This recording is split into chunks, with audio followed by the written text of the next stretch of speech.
is back. Well, the Smurfs are back. Pero nakilala natin sila noong 80s. At ngayong araw, mapapanood na ang kanilang brand new movie.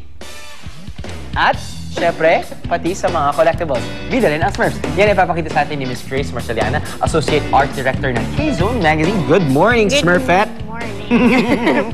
Okay, anong dinala mong mga Smurf collectibles?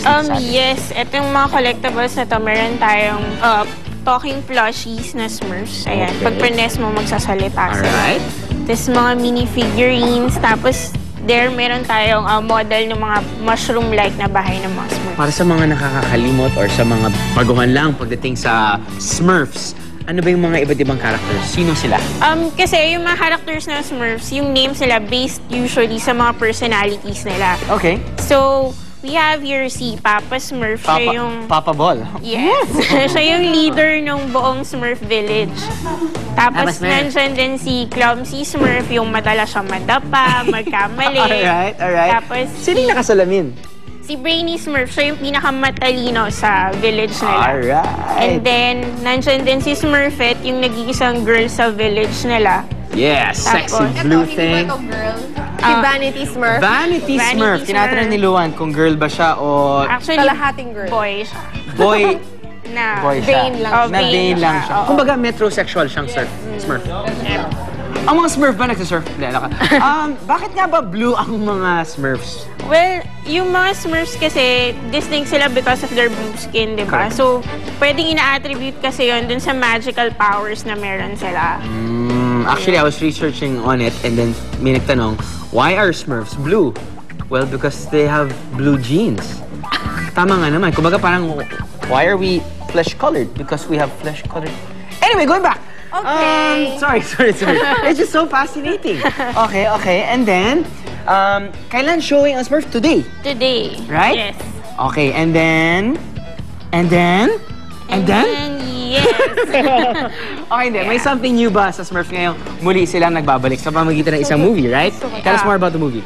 Well, yung bagong Smurfs movie, nag-introduce sila ng bagong Smurf characters dito. Okay, there you So, go. aside from the old 100 Smurfs Yes. na na-mention namin dun sa K-Zone Magazine, meron tayo si Gutsy Smurf. So, si Gutsy Smurf, siya Matapang. yung pinakamatapang naman sa kanila. Yan, okay. Alright, so antabayanin po niya yung bagong pelikula ng The Smurfs. Kami mga 80s baby, nako, I can't wait to watch it. Definitely. Thank you, Ms. Marceliana. Thank you. Alright, kaya huwag pahuli sa uso and grab your Smurf toy na. Manood na rin ang movie na palabas na today, August 10, on all theaters. Magbabalik po ang unang hinit.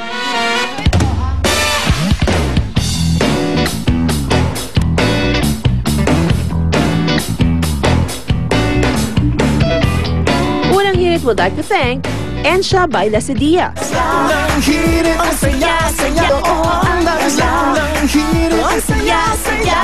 Sa unang hirit, unang hirit, unang. Okay mga kapuso, balik po tayo dito sa Quirino Memorial Medical Center. Dito po tayo sa dengue ward. Sa mga oras po ito, umaabot po sa 84 ang pasyente na may dengue sa kanilang dengue ward. Ito po ay as of 8 a.m.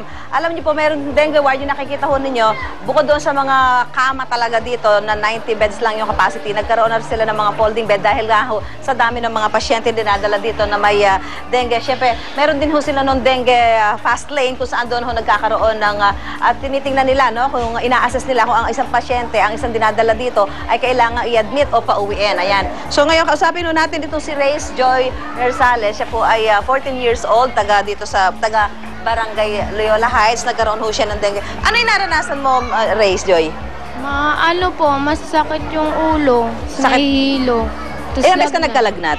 4 po. 4 na beses na on and off. Opo. Ayan, saka nakikita ho natin kay Race Joy, meron pa siya mga rashes sa kanyang katawan. Ito pa, napakarami. Halos buong katawan ho niya yung mayroong rashes. So, ito ho yung isa sa mga palatandaan na mayroong dengue, isa sa mga simptomas. Pero ang nauuna ho dyan, yung pagkakaroon ng on and off na fever, yung lagnat. So, kumusta ang pakiramdam mo ngayon? Okay na po. Ilang araw ka na dito? 1 linggo na po. 1 linggo ka na. So, sabi, kailan ka uuwi?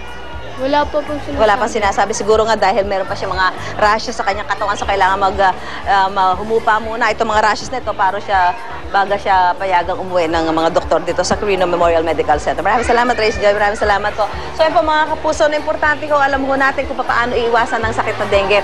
Ano po ang mga simptomas nito? Dahil ang dengue po ay nakamamatay. Isang susi ho dito, gawin natin malinis ang ating mga kapaligiran, lalong-lalo na ho ngayong buwan ng Agosto dahil nga ho doon sa mga pagulan, dyan ho naiiwan yung mga tubig na pwedeng tirhan ng mga lamok na may dalang sakit na dengue. Mula po rito sa pahabol nga ho pala, mamaya alas 10 ng umaga, meron po silang press conference dito sa Quirino Memorial Medical Center para magbigay ho ng update kaugnay ho ng mga kasong dinadala ngayon dito sa kanilang ospital. Back to studio po tayo.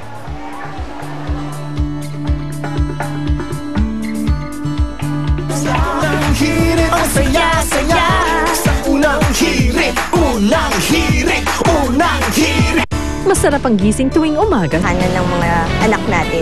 with the new Zonrox Plus na may pinagsamang power ng bleach at detergent. Success ang all-around cleaning para sa pasukan. Maraming salamat sa Zonrox Plus!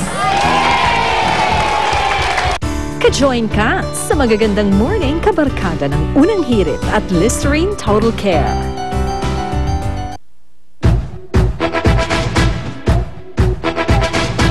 Maraming salamat mga igan sa pagtambay. Ingat ulit sa dengue. No? Magkita-kita tayo bukas dito lamang sa Unang Hirit. Bye!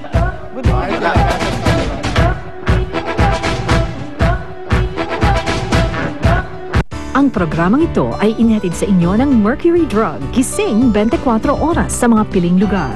Mercury Drug, tumutulong para sa kalusugan ng bayan. Sa Mercury Drug, nakasisigurong gamot ay laging bago.